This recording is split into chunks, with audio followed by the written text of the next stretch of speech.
एक और previous paper लेके आ गए हम लोग। एंड 26 सितंबर का देखो, जैसे मैंने कहा कि 2024 के जितने प्रीवियस पेपर अभी पूछे गए थे वो सारे हम लोग कंप्लीट करेंगे एक करके। तो ये सेट सेकंड हो जाएगा आपका ऑलरेडी। इसकी जो इवनिंग वाली शिफ्ट है मैं करा चुका हूँ, एंड जितनी मैं कंप्लीट कराऊंगा वो डिस्क्रिप्शन में आपको लिंक मिलती रहेगी, ठीक है। तो अब अगर आपको सेट फर्स्ट कंप्लीट करना है तो वो डिस्क्रिप्शन में लिंक मिल जाएगा। इसका शाम का पेपर जो 26 सितंबर है वो हम लोग ऑलरेडी देख चुके हैं, ठीक है। ऑलरेडी बता भी चुका हूँ कि जो भी मेंस का तैयारी कर रहा है, मेंस के जिसका एग्जाम है, या फिर सीजल प्री आप नेक्स्ट ईयर का टारगेट कर रहे हो, या फिर सीपीओ का, या फिर कोई भी एग्जाम आप जीडी 2025 का देने वाले हो, तो वो सब आपके लिए इंपॉर्टेंट रहेगा। आपके लिए देखो मैंने बताया जीएस का लेवल हमेशा मॉडरेट टू हार्ड रहता है, आप कोई भी एग्जाम दो और लेवल सेम रहता है सारे एग्जाम का, ठीक है। यही ऐसा सब्जेक्ट है जो आपकी रैंक को ऊपर नीचे करता है और अच्छी आपको पोस्ट दिलवाता है, ठीक है। तो इसलिए इंपॉर्टेंट है, एक तरह से क्विज की तरह इसको लो, ठीक है। ज़्यादा लंबा नहीं रखेंगे इसको।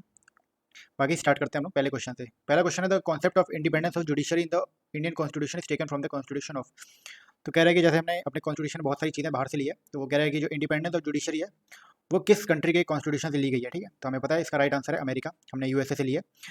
बाकी आपको पता होना चाहिए यूएसए से हमने प्रीएम्बल लिया, हमारा जो प्रीएम्बल हो गया हमारे फंडामेंटल राइट हो गया, पोस्ट हो गया जो प्रेसिडेंट की पोस्ट होती है, ठीक है। इलेक्शन प्रोसेस ऑफ प्रेसिडेंट ये भी आपने यूएसए से लिया है। आयरलैंड से हमने डीपीएसपी लिया है, directive principle of state policy लिए गए हैं, ठीक है। जो राज्यसभा में हमारे 12 मेंबर्स सेलेक्ट होते हैं वो भी हमने कहाँ से लिया, आयरलैंड से लिया। 12 मेंबर्स अपॉइंटमेंट होता है, वो प्रोसीजर भी हमने आयरलैंड से लिया। फ्रांस से बहुत सारे टर्म्स हमने इंक्लूड किए अपने प्रीएम्बल वगैरह में, क्या लिबर्टी हो गया, इक्वलिटी हो गया, फ्रेटर्निटी हो गया, एंड रिपब्लिक हो गया। ये सारे टर्म्स हमने फ्रांस से लिए जो हमने प्रीएम्बल्स वगैरह में अपने कॉन्स्टिट्यूशन में ऐड किए हैं, ठीक है। ब्रिटेन से सिटीजनशिप लिया हमने, जो सिटीजनशिप का प्रोसेस है सिंगल सिटीजनशिप का, वो हमने ब्रिटेन से लिया है।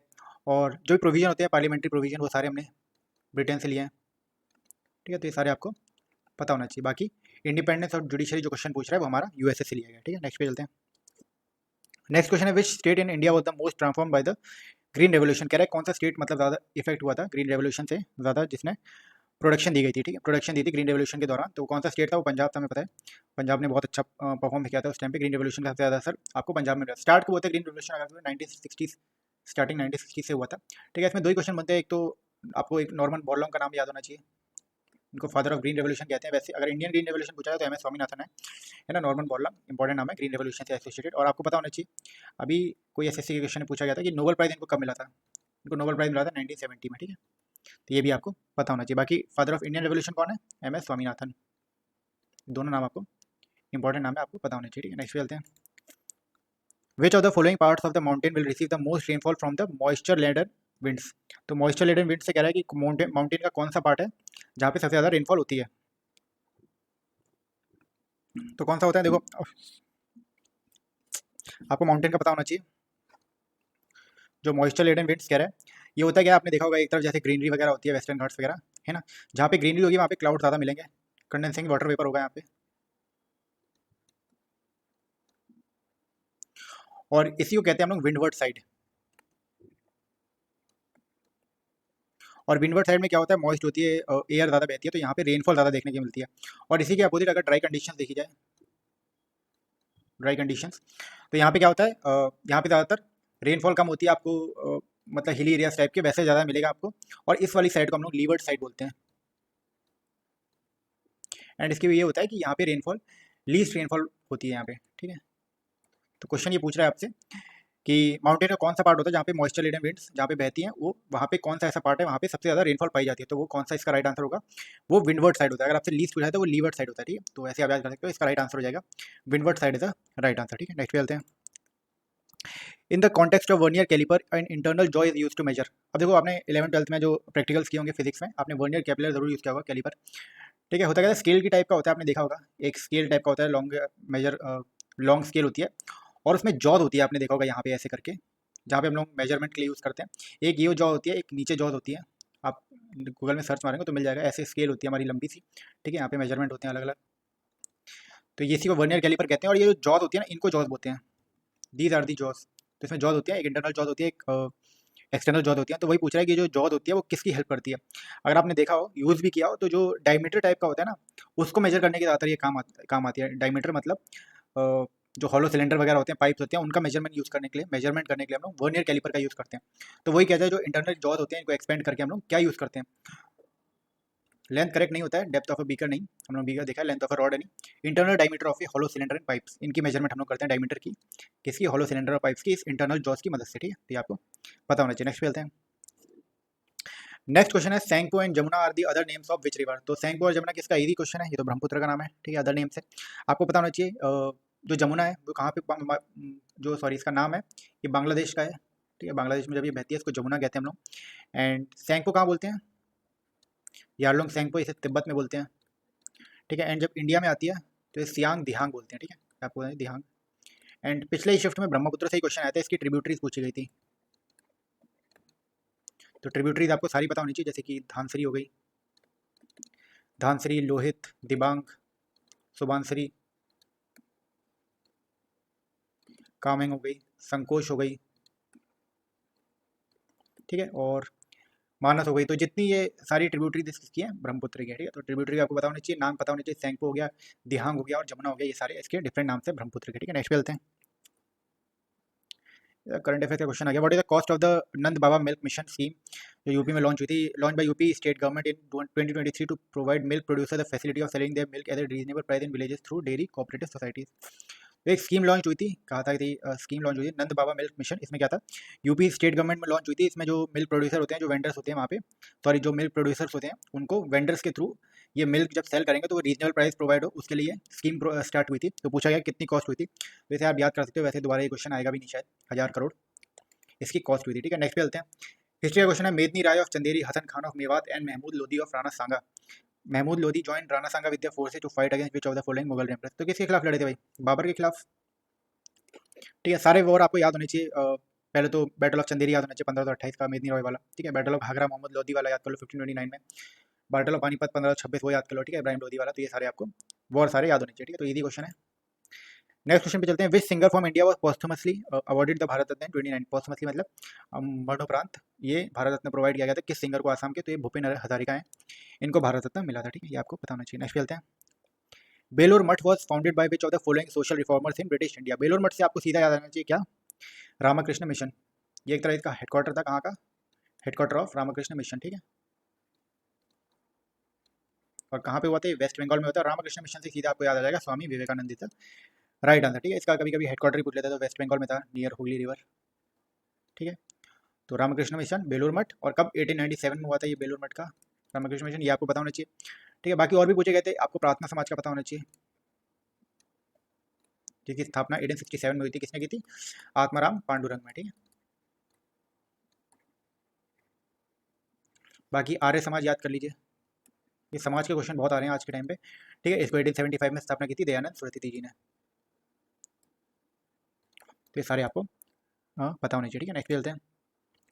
नेक्स्ट है, castling is related to which of the following sports. तो किससे, चेस से भाई। अगर आपने चेस कभी भी खेला हो, कैसलिंग क्या कहते हैं, अगर आपने चेस खेला हो तो जो किंग की पोजीशन है, किंग की पोजीशन को रिप्लेस किया जाता है किससे, एलिफेंट से। क्या कहते हैं भाई एलिफेंट को, चेस में देख लेना भाई क्या कहते हैं एलिफेंट को, हमें तो एलिफेंट ही याद है, ठीक है। तो आपने देखा कैसलिंग क्या होता है, जो हम लोग किंग की पोजीशन, कैसल का मतलब क्या होता है, कैसल का मतलब होता है घेराबंदी करना, आपने सुना हो, है ना, किले की जैसे घेराबंदी करती हैं। तो आपने अगर चेस खेला हो तो किंग की पोजीशन बहुत इंपॉर्टेंट रहती है, उसको प्रोटेक्ट करना मेन हमारा उद्देश्य होता है, ठीक है। तो उसके लिए क्या होता है, कैसलिंग एक टर्म होता है। कैसलिंग में क्या करते हैं, जो एलिफेंट की पोजीशन है वो किंग से रिप्लेस कर देते हैं, ठीक है। इसके बीच में पर आपके पास जो होता है कोई पीसेस नहीं होने चाहिए, तो ये हो जाता है क्या, एलिफेंट यहाँ रहता है, किंग यहाँ रहता है, तो उससे एक्स्ट्रा प्रोटेक्शन मिलती है, इसी को कैसलिंग कहते हैं असली में, ठीक है। आप एक्स्ट्रा प्रोटेक्शन दे रहे हो अपने किंग को, क्योंकि डायरेक्ट अटैक नहीं हो सकता है इस पोजीशन पे, तो इसीलिए इसको कैसलिंग कहते हैं, और ये कहाँ है, चेस में, ठीक है। तो आपको ये सारे पता होना चाहिए।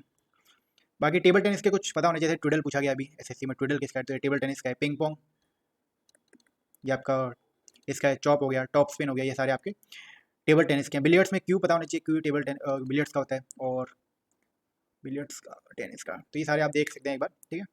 टर्म्स आपसे पूछे जाते हैं, ठीक है। नेक्स्ट पे चलते हैं। नेक्स्ट है, who among the following was the shortest serving prime minister of India. कौन थे भाई, गुलजारी लाल नंदा जी। कितने दिन के लिए थे ये, गुलजारी लाल ये 13 डेज के लिए पीएम बने थे, ठीक है। और ये पहले ऐसे पीएम थे, he was the only first and only acting PM of India, ये आपको पता होना चाहिए, अकेले पीएम है, he was the first and only acting PM of India, ठीक है। चंद्रशेखर आजाद जी काफ़ी टाइम तक थे, 1991 से 1990 से 91 के बीच में थे, ठीक है। चौधरी चरण सिंह ये कब थे, 1979 से थे, ठीक है, 1980 के बीच में। अटल बिहारी वाजपेयी 3 टाइम बने थे, आपको पता होना चाहिए, ठीक है। 1996 में बने थे एक बार, तो जब इनकी सरकार 16 दिन के अंदर गिरा दी गई थी। देन 1998 से 2004 के बीच में थे, है ना, और एक और टर्म्स के लिए थे अटल बिहारी वाजपेयी जी, ठीक है। तो सारे आपको पता होना चाहिए। तो correct answer, shortest serving PM of India Gulzari Lal Nanda ji, सिर्फ 13 दिन के लिए प्रधानमंत्री थे, ठीक है। नेक्स्ट चलते हैं। Which of the following organization is not a winner of the $100,000 cash prize as best small business good best good for all announced by the United Nations for providing inspiring, diverse and impactful solutions in providing improving access to healthy and sustainable food। तो कह रहा है कि कौन सा organisation winner नहीं था, है ना। तो ये सारे इसमें बाकी विनर थे, तो ये आपको पता होना चाहिए। नॉट अ विनर था, अच्छा यूएस का है भाई, कौन सा नहीं था, पतंजलि नहीं था, ठीक है। बाकी सारे आपके इसके विनर थे, ठीक है। नेक्स्ट खेलते हैं, करंट अफेयर्स का क्वेश्चन था। At the 36 national games Hashika Ramchandra won 6 gold medal in which of the following sports. तो किसकी है भाई, स्विमिंग की है, ये पता होना चाहिए। हशिका रामचंद्र, ये स्विमिंग से रिलेटेड, ठीक है, तो ये आपको पता होना चाहिए। नेक्स्ट खेलते हैं। नेक्स्ट है उमायलापुरम के Sivaraman is an eminent musician associated with the following musical instrument. तो उमायलापुरम के शिवारमन ये किस म्यूजिक से एसोसिएटेड है, तो ये मृदंगम से है, ठीक है। ओके, मृदंगम से और कोई है, सितार से तो हमें बहुत सारे पता है भाई, पंडित रविशंकर जी हो गए, ठीक है, निखिल बनर्जी हो गए, और परवेज खान याद कर लो, शाहिद परवेज खान, ठीक है, एक अनुष शंकर हो गए। ये सारे किससे, सीतार से रिलेटेड है, गीता ढोल। और एक मृदंगम से पी मनी अय्यर, एसएससी में बहुत बार रिपीटेड है, पी मनी अय्यर, ठीक है, ये आपको नाम पता होना चाहिए। एंड वी राघवन, ये भी मृदंगम से रिलेटेड है, ठीक है, तो ये सारे आपको नाम याद होने चाहिए, ठीक है। के शिवारमन, पी मनी अय्यर और वी राघवन, ये सारे मृदंगम से रिलेटेड है, ऐसे आप याद कर सकते हैं। नेक्स्ट पे चलते हैं। नेक्स्ट है, which of the following ports was developed as a satellite port to relieve the pressure at the Mumbai port. तो सैटेलाइट पोर्ट की तरह किसको किया गया था, जैसे मुंबई पोर्ट में जो प्रेशर है ज़्यादा, वहाँ पे वो होता है ना, ब्लॉकेज होता है, उसको कम किया जाए, उस पर प्रेशर कम किया जाए, तो कौन सा बनाया गया था, जवाहरलाल नेहरू पोर्ट बनाया गया था, ठीक है, तो ये आपको पता होना चाहिए। नेक्स्ट चलते हैं। In which of the following situation does the government run a deficit budget. तो डेफिसिट बजट कब होता है, जब रेवेन्यू एक्सीड करता है ना, when the government expenditure exceeds revenue, जब रेवेन्यू एक्सीड्स करता है तो जो गवर्नमेंट है उस पर डेफिसिट बजट होता है, ठीक है। नेक्स्ट चलते हैं। रोटेला पंडुगा और the roti festival is celebrated in which of the Indian state. तो ये आंध्र प्रदेश का है, रोटेला पंडुगा या फिर रोटी फेस्टिवल इसको कहते हैं, ठीक है। बाकी भी आपको पता होना चाहिए, आंध्र प्रदेश के त्यागराजा हो गया, त्यागराजा फेस्टिवल जो सेलिब्रेट होता है, ब्रह्मोत्सव हो गया, ब्रह्मोत्सवम हो गया, पोंगल हो गया आपका, उगाड़ी हो गया, ये सारे आपके आंध्र प्रदेश के हैं। कर्नाटका का तो हम्पी हो गया, ठीक है, उगाड़ी हो गया, उगाड़ी यहाँ पे भी सेलिब्रेट होता है, पड़क्कल हो गया, ठीक है। महाराष्ट्र में गुड़ी पड़वा हो गया, और महाराष्ट्र का बताइए। तमिलनाडु में कौन सा होता है, पोंगल हो गया, जलीकट्टू हो गया, पुठांडु हो गया, ये सारे तमिलनाडु के हैं। गुड़ी पड़वा महाराष्ट्र में, और एलोरा, एक तो एलोरा अजंता फेस्टिवल होता है, इजी है बट नाम से आप बता दें। एक बाणगंगा फेस्टिवल होता है महाराष्ट्र का, ठीक है। तो ये सारे आपको फेस्टिवल सारे स्टेट्स के पता होने चाहिए। नेक्स्ट पे चलते हैं। In the context of Mathura School of Art, during which of the following periods were a number of sculptures of Brahmanical deities such as Kartikeya, Vishnu and Kuber carved। तो कौन से किसके टाइम पीरियड के बीच में पूछा है कि जो स्कल्पचर्स हैं वो बनाए गए थे, तो ये किसके कौन से पीरियड थे, किसके पीरियड में थे, तो कुषाण पीरियड में ये सब बनाए गए थे, ठीक है। तो ये आपको बताना चाहिए, मथुरा स्कूल ऑफ आर्ट से रिलेटेड है, कुषाण पीरियड, ठीक है। नेक्स्ट चलते हैं। As per the UNDP the rank of Sri Lanka in the human development index 2022 is. तो पूछ रहा है कि यूनाइटेड नेशन डेवलपमेंट ये होता है यूएनडीपी, इस टाइम पे श्रीलंका की रैंक क्या थी, एचडीआई ह्यूमन डेवलपमेंट इंडेक्स, ये प्रोड्यूस क्या बोलते हैं, रिलीज करता है एचडीआई। तो कह रहा है उस टाइम पे श्रीलंका की रैंक पूछी क्यों गई थी, आपको पता होना चाहिए। श्रीलंका की रैंक एक्चुअली में इंडिया से बहुत अच्छी है, ठीक है। तो ये तो पुराना क्वेश्चन हो गया, 73 है, ठीक है। श्रीलंका की अभी एट प्रेजेंट आपको बताना चाहिए 2023-24 की आ गई है।